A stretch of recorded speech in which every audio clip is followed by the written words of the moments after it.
Christopher, I think we're getting to the top of the hour. In the interest of an on-time departure, I'll go ahead and just kick things off and get the webinar started and thank everybody that's actually joined on time.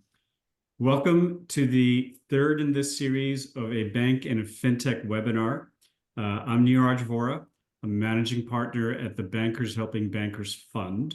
The fund was created with the help of IBAT and others to invest in technology companies that very specifically help banks kind of cut through the noise that's out there with a lot of technology companies.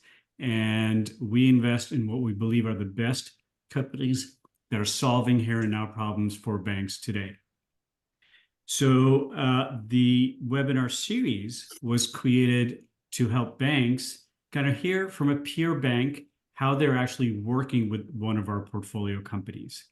And I'm really excited that today we have one of our early portfolio companies, Agent IQ, and we have one of our early supporter banks, First Texas Bank, that's been a limited partner in the fund from day one, here to tell you how Agent IQ is helping them. But we try to keep these very conversational. You have an open chat line to ask any questions. We want to make sure that you have an ability to ask questions and really, really understand the value that somebody like Agent IQ is bringing to banks.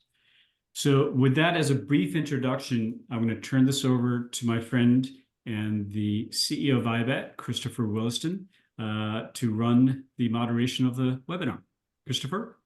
Excellent. Thank you, Neeraj. It's great to be here today and want to thank Robin McDougald from Texas First Bank and Slaven Bilak from Agent IQ being here to just, as you said, have a great conversation about what Agent IQ is doing, how it has helped Texas First Bank, how it could help other banks across the country, as I know that they already are. And so I've been looking forward to this and really just pleased to be here. Slaven, I'm going to give you the first bite at the apple this morning, and appreciate you being here. Give everybody the elevator pitch for Agent IQ. Tell us a little bit about the solution. Thank you. Appreciate the opportunity to be here. Thanks for having me on. So Agent IQ provides community regional banks with a communication engagement platform, enables them to provide what we call digital relationship banking. And you can think of it as an encompassing tool that helps you communicate to your customers the way they like to be communicated to, from where they are and with all the constraints they have. And we know in today's world, people are not going into branches as much as they used to. And nonetheless, community regional banks care very much about having those relationships with their customers.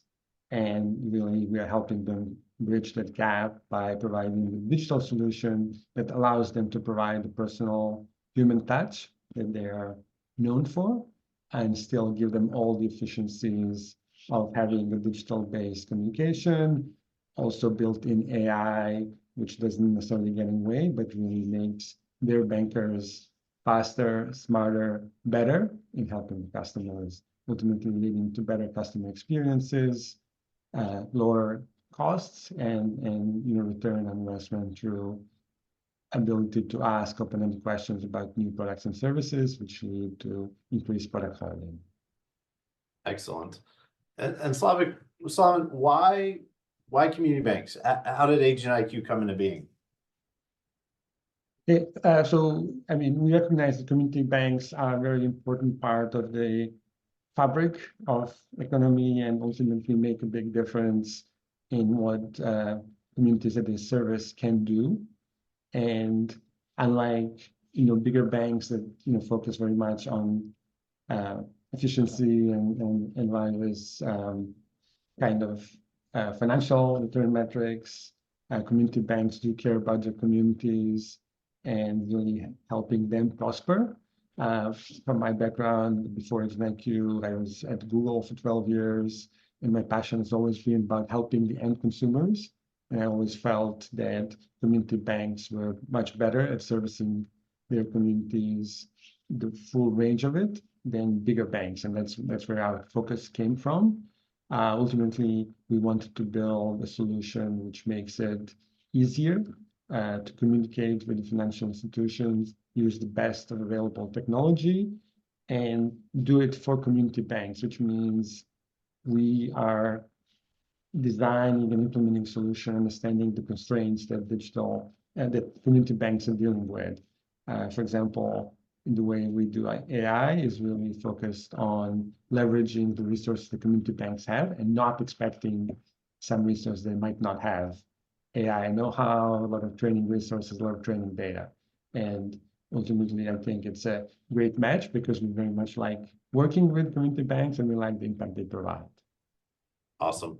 Yeah, two thoughts came to mind. First was my days back on the teller line at Southwest Bank in Fort Worth and thinking about we opened a branch. I was part of a team that opened a branch. I was working that, Robin, right after your heart, right? Working that frontline teller, new accounts, just talking to customers every day. And we were blessed to have a steady stream of people coming into the branch. And I think about all the just kind of happenstance communications that happens in a branch context and maybe opens up opportunity. You go, oh, well, we can do something to help you with that.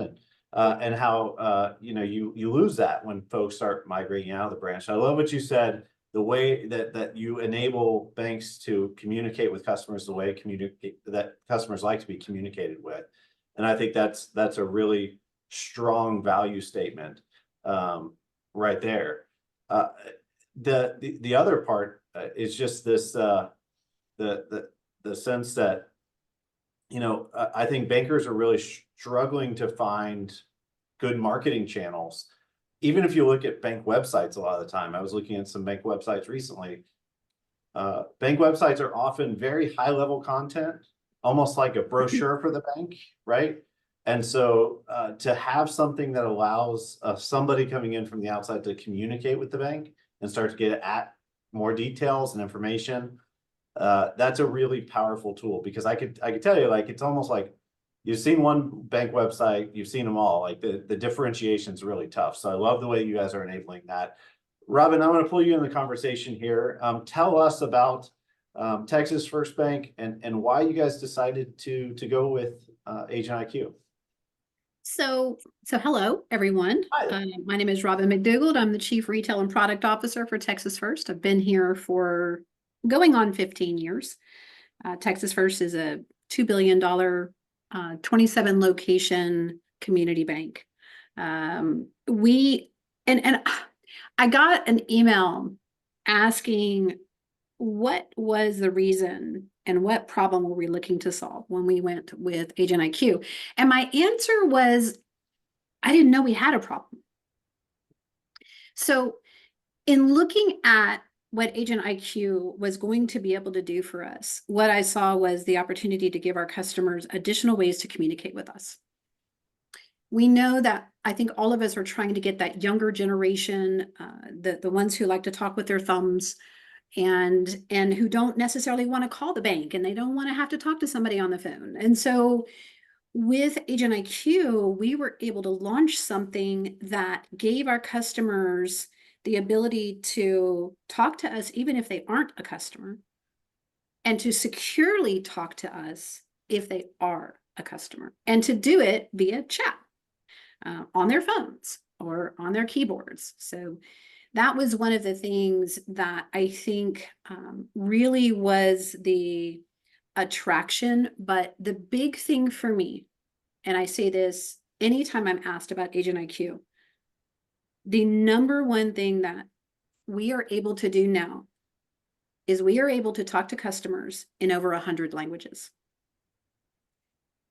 I don't have to worry that I need bilingual employees necessarily, because now I have all of our agents are multilingual and can chat with customers however they're comfortable. That's huge. And that was the piece that I don't think we thought that we had a problem necessarily to solve, but Agent IQ is a game changer in that respect. Wow. Yeah, Texas First Bank primarily spread out across the Houston Metroplex, and and certainly a diversity of cultures, many languages represented. So Yes. never would have even thought or considered that, but what an incredible find. What are the other, kind of use case? How are y'all using Agent IQ right now? Like, what does it look like day to day for you and your team, Robin? So we launched the anonymous piece of Agent IQ first, which was just the chat bot on our website that allows anybody to go to our website, ask a question, and go through a self-service menu to get some answers. And some of them are just basic. And it may be a customer who just wants to know what our routing number is.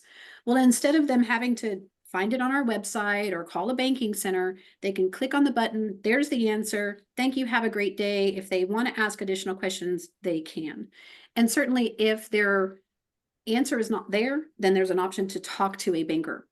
And our call center team handles the anonymous chat piece of the Agent IQ. So once we had that launched, then we decided to launch the authenticated piece, which is, for us, we're a Q2 bank. So it's fully integrated with Q2. Our customers can log in and they see the chat with us option on their menu. They can click on it and go through a carousel of bankers. They can pick their banker that they want to talk to, maybe because they know that person and they can see their face. They know that they want to talk to that person because it's that banking center, or maybe they just have something in common, like I love dogs, or I'm an Astros fan, or whatever the case may be. So there's some commonality there in choosing that person that you want to talk to on the authenticated side. So we're using both sides of it. And after a little bit of an adjustment period in just kind of that added task of being an agent and being available to talk to customers, I'm getting some really positive feedback from customers and employees. Robin, does that change the way, like, are you taking conversations out of a text message and bringing them into Agent IQ? Are you seeing that kind of interaction yet? Or is it more maybe customers that wouldn't have reached out or don't have a strong relationship with a banker now that are, but now they've got this enabled capacity to chat with folks, and so they just feel more comfortable doing so in a virtual context? And I think that's probably it, Christopher. It's that you have those people that just like to talk, they like to use their phones, they like to use their keyboards. And one of the things that is a feature of Agent IQ is once you choose that banker that you want to talk to, then that becomes your primary banker. You can go back to that same banker, and we have the ability to go back and see what that conversation was. We didn't have that with our process before. Our call center didn't really have a process to be able to go back and look at previous conversations. They can do that now because those are stored. So that primary banker has access to be able to go back and say, oh, yeah, I see where last month you had an issue with your debit card, whatever the case may be.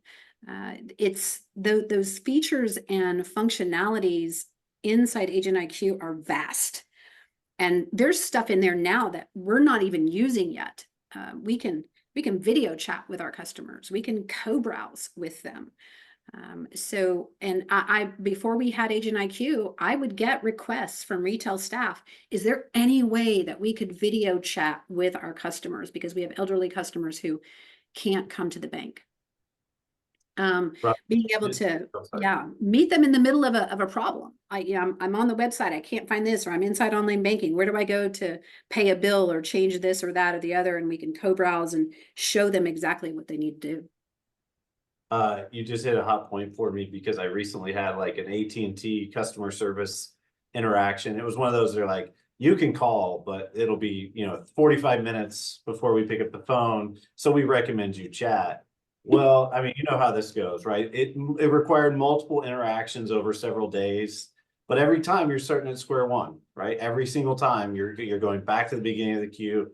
And so what I just heard, you really have a crutch to help your internal team maintain that relationship and say, we know who you are. We know the interactions you've had. It's that same person that you're speaking to over and over. You're really relieving a lot of potential frustration with the customer too. Yeah. I was not I was not frustrated with AT&T. We'll just say that.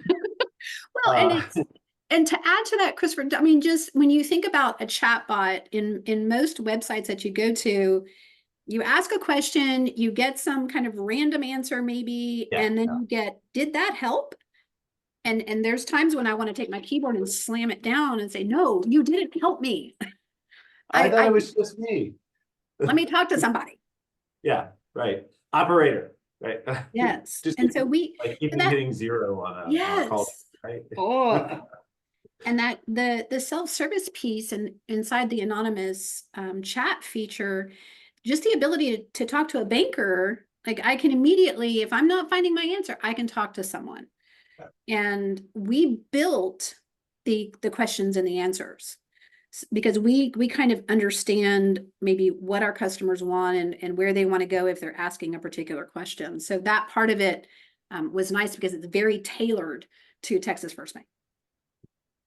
Slavin, let me turn back to you. I mean, obviously, we're hearing one context, one bank, and how they're rolling it out, the way that they're addressing. What are the things that you have seen, you know, from the multiple banks all over the country that use Agent IQ? What are they replacing, or is it all brand new? Like, how are various banks using the solution to serve customers? And just to highlight something Robin has said, I mean, the fact that customers can keep talking to a bank and they don't have to start from 0 is a huge game changer, right? It really makes a big difference.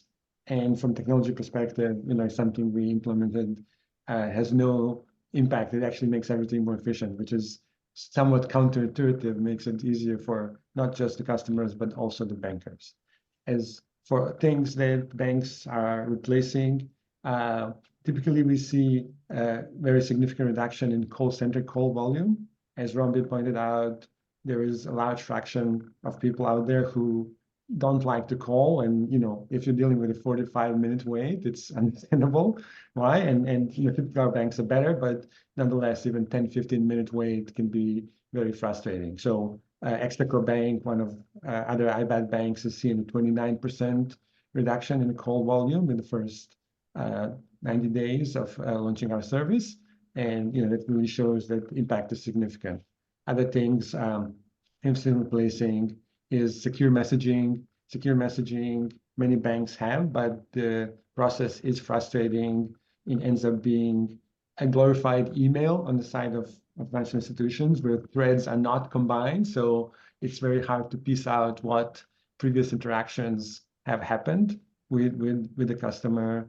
And we know, you know, at least 30% of customers will return to you within 30 days, either with the same question or some new question. So having that context and being able to piece it together makes a big difference.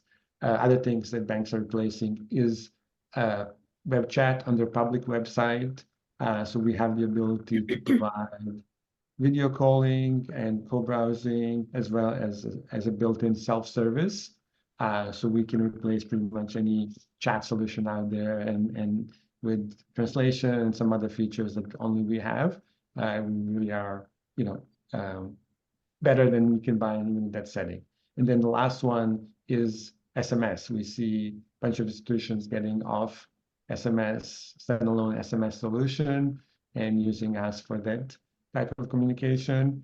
And the benefit that they get is they have one platform which services all of these, and, you know, one set of employee, one place to view all the insights and analysis on the data that's generated, and then the ability to understand how different use cases, you know, leads different types of conversations, different types of needs, really putting institutions in a position to understand what the pain points, customer pain points are, and how to address them. So Slavin, one thing I think that comes to people's minds immediately when you start talking about customer interactions and digital customer interactions, privacy, security. Tell us a little bit about the measures that are in place to make sure Agent IQ addresses those concerns. Sure. So Agent IQ is developed to be compliant and secure, again, based on my experience at Google before, and you know, a great group of engineers we have in place. We are following the best and kind of state-of-the-art practices to making sure that the data is secure and protected. We are SOC 2 Type 2 certified, which means, we have controls in place for access control, for various roles and permissions to make sure that only people who need to see the data can see the data. Everything is encrypted in transit and in rest.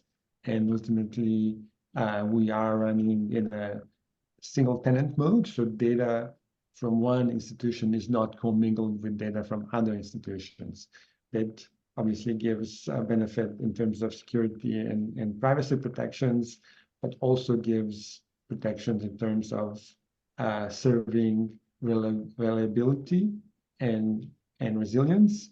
So if some other bank is having a high increase in chats and increase interactions because their mobile system is down or something, their branches are experiencing some issues, it will not affect the other bank. So all of these bits and pieces are implemented and in place to make sure that your bank's data is secure and protected, and ultimately that the service is up and running, and there's no disruptions regardless what's happening out there.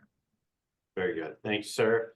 I want to remind everyone as well, as we go through our conversation today, if you have any questions that come to mind, please feel free to use the little Q&A button at the bottom of your screen, and I'll be monitoring those as we continue to have the conversation. But I'm sure we'll do our very best to answer any questions that come up. I want to talk about implementation in just a moment, and Slaven, obviously that's an important question for you and Robin. But even before that, just sales process. Robin, what did that look like for you guys? How heavy a lift was this in third-party vendor due diligence, everything else that you have to do before you ever get to the point of implementation? So for us, we don't move fast, and that's probably the case for most community banks. Probably so. So the process from start to finish, honestly, was probably about 4 years. From the time that we heard about Agent IQ and we saw the first demo, and I serve as our product committee chair. So our product brought our committee together and looked at it, and I don't think that they saw the value. They didn't see it as much as I did, so I was a little frustrated with that. But the salesperson at Agent IQ was fairly persistent, and I'm glad that he was, because he would check back in with me. It wasn't annoying. He would just check back in. How are things going? And when we got the second demo, it triggered something with the team. I don't know why, because it had some enhancements. There were some new things that it could do. And we needed to obviously make sure that it was affordable and all of those kinds of things. But once we, Texas First Bank, which we made the decision that we were going to move forward with Agent IQ, it was fast. There was the only thing that took time on our part was sitting down and just building those questions and building the answers. But they were there every step of the way and helping us word the questions correctly, tweaking them so that they made sense to the customer, working on the flow. Laura Elizondo, it was one of the best that we had, just helping us through the whole process. Soren is great, and we still, after implementation, because I think we launched in September, October, and we're still having weekly calls with them. And it may only be 10 minutes or it may be 30 minutes, depending on what we have going on, and still trying to say, hey, what can we do about X, Y, and Z? And they'll help us. They'll tweak it. Laura put together a whole user guide for us, so that when we're onboarding new agents, they know exactly what to do. So that part of it, and even from an IT perspective, other than building the single sign-on, which is great. I literally have single sign-on to get into Agent IQ. There wasn't a lot of heavy lifting on our IT side. Slaven, is that what Robin just described? Is that normal that you guys come alongside the bank and continue to have that sort of fine tuning, tweaking type of conversation after a bank's implemented? Does that ever stop? What does that look like on your end? So I'd say 4 years is definitely not typical. I think That's it's not your- for That's on us, us. that first contact to kind of going live. We have other institutions that have gone live in 4 or 5 weeks. We had just one institution in Alabama go live 5 weeks after signing the contract. So we definitely are able to support institutions that want to move faster, but ultimately we understand that we are working with community banks and we want to allow them to move at their own pace. Ultimately, we think of our relationship with our community bank partners as a partnership relationship, right? And that means meeting the needs and processes that they have in place in terms of timing and also taking the brunt of technical implementation and kind of configuration management of the platform to make it easier for the bank to focus on what it is good at, which is working with people and doing banking stuff. Technology, we take care of. So some of the things that we have done to make the process easier. So we do not require integration into core banking system. Right. We typically integrate into online mobile banking platform. We provide SSO. We have already pre-existing integrations with bunch of bigger ones, Q2, Jack Henry, just a couple examples, and some other ones are in flight, so we can do that integration fairly quickly.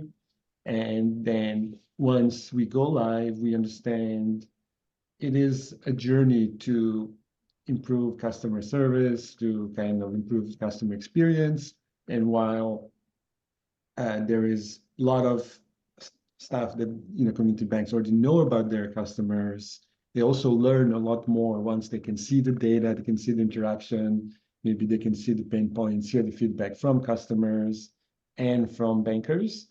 And all of this is very valuable input to us as we keep improving the product, right? And help the bank kind of improve its instance of the platform, but also do some backend implementation so it can help other community banks achieve the same.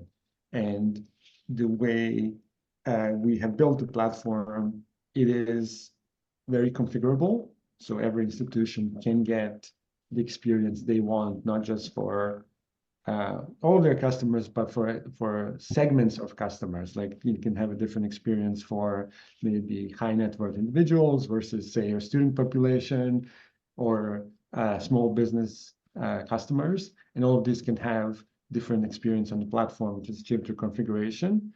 The nice thing about it is that financial institution does not have to invest IT resources into doing this. Our customer success managers, Robin has mentioned Laura, and we have a couple others on board, can help work with the institution, understand what the desired experience is, and then help them configure it. Ultimately, it is a relationship. If our banks are successful, we are successful, and banks are only successful if their customers are happy. So it is a triangle where everybody has to benefit and benefits from success of the others. So. Yeah, that kind of customization that you're talking about really sounds unique to what Agent IQ has to offer. And what Robin just described, that continual refining process that you're going through with customers is I think probably music to the ears from a lot of folks who are used to getting ignored by their technology partners on the service side. So that's Slevin, I'm going to ask you this question, just make sure everybody has a really clear answer. And Robin, I'll follow up with you too. On this topic, so much conversation over the last year about AI. Is Agent IQ an AI tool? Are you utilizing AI? If so, how? Tell us about that. Okay, so we definitely have AI built into our platform.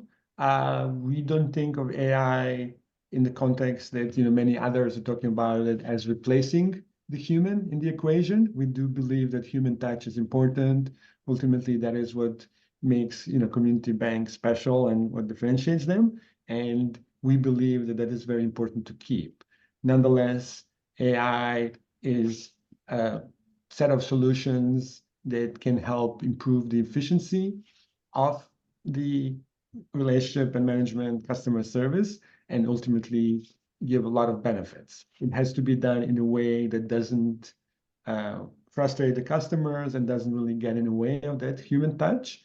And I think Robin talked about it a little bit, even when we have a self-service offering that helps customers answer simpler questions, we always encourage our community bank partners to give them a quick and easy option to get to a human banker, right? Because we believe AI should be helpful and give them the answers when it can, but it should not act as a moat preventing customers from talking to bankers when they understand that they have a more complex question, more emotional question, more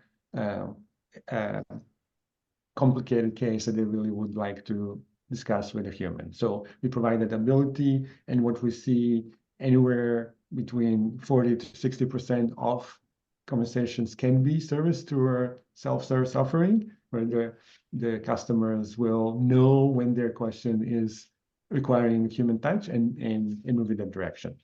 The other two modules that we have in terms of AI, one that I mentioned is very important, is what we call the Insights module, which analyzes all the conversations on the platform and helps Robin and her counterparts really understand what the customers are asking about, what they're talking about, what those frequencies are, how they change over time.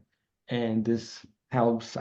I'm guessing Robin has never had the chance before to see, hey, this is what my customers are talking to my bankers when they come into branch and in other contexts, because typically only transactions are recorded and you don't have any of the surrounding information. Well, with our platform, you get that, you get it analyzed and visualized so you can easily grasp what's going on. And then the third module that we have deployed is meant to help the bankers be more efficient. And that is really about suggestion and retrieval, kind of helping provide suggested responses, relevant documents in context. So the bankers don't need to do, searches and hold copies of documents on their desktop or whatever to provide the most relevant and up-to-date information. This really helps them be more efficient and focus on interacting with the customers rather than do busy work on the side. We also, again, Insight module takes some of the work that bankers would typically have to do manually, kind of tag conversations with different topics and different types of problems. All that happens automatically, so they can focus on banking-related issues, not technology-related problems. Rob, it's a great place to follow up. I know you mentioned y'all had just really fully implemented. It hasn't been that long, so you're still relatively new, but I think there's an ROI component. Have y'all started to leverage at all that Insights platform to let's just say cross sales opportunities, things like kind of data mining? What does that look like at Texas First? I haven't had as much time as I would like to dig into the information. However, it's all there. I mean, as Slaven was talking, I apologize, Slaven, I was multitasking, but I'm on the site and I'm looking at all of the different reports and insights and things that are there for us to dig into, to know what our customers are talking about. And I knew this going in, that I would be able to see what our customers are talking about and potentially identify a problem if we have a problem. And be able to solve that problem if that's the case, if it's something that needed to be solved. But we can see if maybe we need to run a promotion because a lot of our customers maybe are asking about car loans. So there's all of that insight there. I can see when my bankers are logged in. I can see how long they've been logged in, when the last time it was that they logged in. There's so much in here to be able to look at. There's surveys to understand if our customers like this or not. From an ROI perspective, we're not measuring that yet, because what I want to be able to see, just like Slavin mentioned, I want to be able to see that decrease in calls in our call center. And our call center is new, relatively speaking, so we're still trying to even figure out how to pull that call data on our call center right now to be able to measure it to what we're doing currently with Agent IQ. But to the secure message conversation, we have that as well. So we have phone calls, we have secure messaging, we have customer service emails.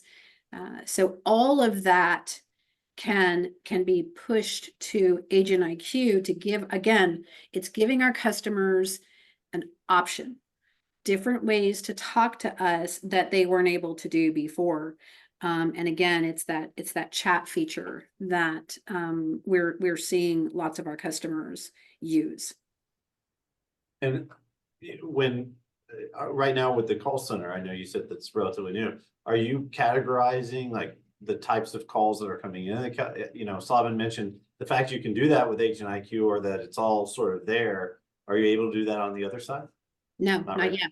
No, we don't have call center software. We do, but it's not as robust as what we see in Agent IQ with our chats. And just being able to categorize them and tag them, and being able to look at those tags to see, okay, this customer talked about retail banking, but they also talked about fraud. And again, just being able to dig in, that was one of the big selling points, I think, for me and for our team, is to be able to dig into that data to see what our customers are talking about and address it if we need to. You know, it brings to mind a conversation we've had a lot, which is just how important data can be within banks, and how, you know, more banks are thinking about, and obviously there's some scale issues here. You talk about bringing on somebody else, but there's such a wealth of data within community bank transaction, you know, information and opportunities that may present, but you have to know what questions to ask. You have to know how to get at the data. You have to, I mean, it's really, but it seems like Agent IQ is bringing a whole new realm of data that's maybe forward-looking or anticipating what will come next with the customer, rather than just looking at what has happened in the past and trying to extrapolate insights on that. Slavin, was that, you know, part of the vision? Am I totally off base here? Is that kind of what you guys had in mind when you created Agent IQ? Definitely, like the fact that interaction is happening in digital space really allows us to do things which were very difficult before, right? And our vision always was really use the best of, you know, what's possible technologically to provide for better experience and ultimately reduce friction, make everything more efficient. And ability to capture data, analyze data, and visualize data is a very important piece of that. And ultimately, it really helps business owners to understand, again, what their customers are talking about, what the pain points are, and makes it very actionable, right? So they're not just reacting, they can be proactive. And, you know, Robin is kind of starting to spend some time in the dashboard, but information is there. And when they want to become more proactive, they will have enough information to act on it, and will not be random based on hearsay, but it will be on actual real interactions that have happened on the platform, real conversations that their bankers have had with their customer base. Perfect. All right, Robin, last question for you. Other than the 4-year lead time before pulling the trigger and implementing, you had to go back to the beginning with Agent IQ and would there be anything that you do different? Any advice for banks that are approaching Agent IQ or thinking about it in the future? Don't wait 4 years. That would be my first suggestion. And I don't know that we would necessarily do things any differently, because I mean, once we signed on the dotted line and we were ready to go, I mean, we just flew through it. We launched it in 2 separate sections, which I think worked well for us. The one piece that we're still considering and working through is launching some self-service on the authenticated side so that when our customers actually log in, they can do some self-service, because right now when they're there, their option is to just talk to a banker. So we want to be able to provide them inside that area some self-service options. So we're working to get to that point in that particular section, but I don't know that we would do anything differently. We had a small group of agents, and then we just gradually started adding more agents. And we're to the point now where all of our banking center managers are agents, and all of our level 3 bankers are agents, and it's working really well for us right now. Well, and it's fun to hear how y'all are growing with the solution. You know, it's not just one stop. You go flip the switch and now it's fully implemented. It's going. You're testing. You're growing. You're figuring out how to use it. And I think the best solutions scale over time with the customers. So it's a whole lot of fun just to catch up, Robin, and congratulations on what you've done with Agent IQ, what you guys continue to do in setting the standard at Texas First Bank. Congratulations, well, Slavin, and the success you guys have had. It's fun to hear exactly what you all are doing as a company, because it's such a validation of the thesis of the Bankers Helping Bankers Fund, which from day one has been about enabling solutions that help bankers either diversify revenue or drive new efficiencies, but also do so in a way that we're not just supporting companies that require highly technical, long implementations, but relatively easy to implement solutions that can make a real difference inside community banks. So very, very grateful. A whole lot of fun to just hear this progress, and I know we'll have more in the months ahead. With that, I'll turn it back over to my friend Neeraj Vora to wrap us up here on the call. Thank you, Christopher. Thank you, Slavin. Thank you, Robin. Robin, if you don't mind, I'll just pose one more. It's such an honor to have you on this webinar and to hear from you. It's insightful, certainly for me, and I hope for some of the other banks that are on the call as well. So I know one of the premise of community banking, rightfully so, is relationships, right? The relationship banking, the fact that you really get to know your customer over time. And looking at the solution that Agent IQ has put together, and maybe it's a little bit too soon to tell, but any anecdotal evidence that you have that it's really, really strengthening those relationships that your bank has with your customers by the utilization of something that you wouldn't think necessarily is going to help relationships, which is the Agent IQ solution. So any thoughts, insights on that, I think would be exceedingly helpful for everybody that's on this webinar. So I can tell you that the responses that we're getting through the surveys from our customers are on a scale of 1 to 5, 5 being the best. They've all been 5s at this point. And we're getting those small comments. I love this, things like that. So that tells me that our customers enjoy what we've provided to them. They're using, we see the numbers, we see them using it. I think from a relationship perspective, and I wanted to mention this, and I'm just going to say it really quickly.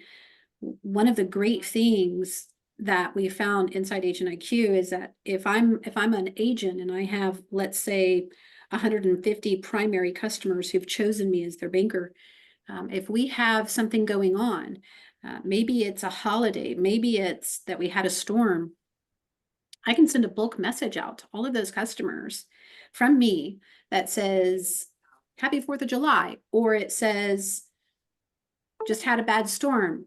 How's everything going? They're not going to know that I sent that to 150 people, but when they log in and they see my message, how great is that? That they've gotten a personal message from their banker to see how they're doing. Just that. There's so much inside here that we're still digging into that. I'm excited to be able to report on if we get a chance to follow up. That's awesome. That's very powerful. Robin, thank you again. Slavin, thank you for taking time out of your busy day. Christopher, always good to see you. We'll send an email to all the participants with all of our contact information. You're welcome to reach out to us for additional information. anything we can be helpful. We're very grateful to the whole community banking ecosystem.